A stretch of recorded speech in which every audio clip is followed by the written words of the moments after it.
মানুষকে মারা আল্লাহ পাক খুব অপছন্দ করেন।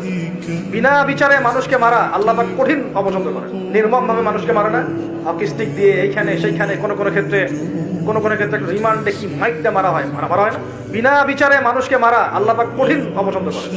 ওই আদ জাতি আর সামুদ জাতি মানুষকে নির্মম ভাবে পিটাই। ওয়াইদা বাতাসতুম, আল্লাহ সূরা আপনার শুআরার মধ্যে বলছেন, ওয়াইদা বাতাসতুম, তোমরা যখন কাউকে পিটাও, বাতাসতুম জাব্বারিন, কঠিন পিটাও তোমরা, কঠিন মায়ের মারো একদম। আল্লাহ পাক খুব অপছন্দ করেন আদম সন্তানকে হাত তোলা।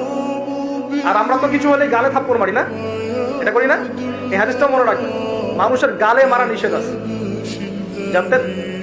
মানুষের চেহারার মধ্যে মারা নিষেধ আছে। এই গালে চর মারা, গালে নাকে ঘুষি মারা, এই জিনিসগুলো নিষেধ আছে। কারণ এই চেহারাটা আল্লাহ রাব্বুল আলামিন, মানে আদম সন্তানের এই স্ট্রাকচারটা আল্লাহ রাব্বুল আলামিন সূরা সদের মধ্যে বলেছেন, খলাকতু বিয়াদাই, আমি নিজ হাতে সৃষ্টি করেছি। সুবহানাল্লাহ। সেই মানুষকে তোমরা